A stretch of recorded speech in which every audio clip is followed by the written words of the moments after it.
This video and script are copyright registered. Any reproduction, excerpt, or unauthorized use without the creator's permission is prohibited by law. Couples Textbook Part 5. Hello everyone, today I want to talk about a topic that so many people are curious about. Can men and women really be just friends? This question gets a huge amount of attention online, and it's easy to see why. It's something almost everyone has wondered about at some point. Honestly, people have very different opinions on this. Some say, of course, men and women can be friends. Others are adamant, no way, it's impossible. But I think, before we just share our opinions, we need to really understand why it might be possible or impossible. Only then can we make a fair judgment. Let me give you an example. Imagine asking a group of students in a classroom, which way is north, without a compass. Everyone would probably point in a different direction, right? But if you bring in a compass, everyone can agree on where north is, and the discussion becomes much clearer. It's the same with friendships between men and women. We need a clear standard, a kind of compass to guide us. So what's the compass for relationships between men and women? Traditionally, there's a saying in Korea, men and women should not sit together after the age of 7.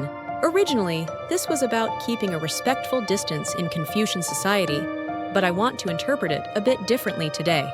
Here's what I mean. Once boys and girls reach about 14 years old, especially for boys, sexual feelings and impulses can become very strong. Without proper knowledge about sexuality, if a man and a woman are alone together, in a private space, problems can arise. Some women might think, I don't feel that way at all. But many don't realize that men's sexual impulses can be much stronger, almost instinctive. So what seems like an innocent situation to one person can lead to unexpected trouble, and sometimes deep regret afterwards. This isn't about blaming men or saying something is wrong with them. It's just a natural part of being human. In fact, that kind of energy can also fuel ambition and drive in other areas of life.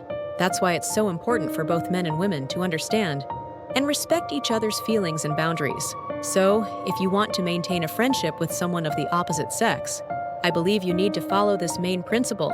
Let's call it the big rule. And then 5 smaller rules to keep things healthy. First, never keep your friendship with the opposite sex a secret. Always be open and transparent with your partner about it. Second, if you need to have a private conversation, don't meet in noise. Person just call or text briefly.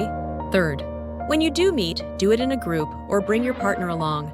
Fourth, no matter how close you are, don't meet or talk too often.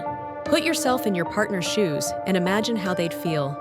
Fifth, if your friend ever tries to cross the line, be clear and say no. If they keep pushing, unfortunately, you may have to end the friendship. If you stick to these 5 rules, I truly believe you can keep a healthy and lasting friendship with someone of the opposite sex.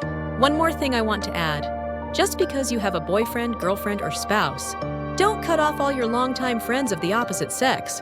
If you do, and things don't work out with your partner, you might find yourself all alone. The connections we make in life are precious.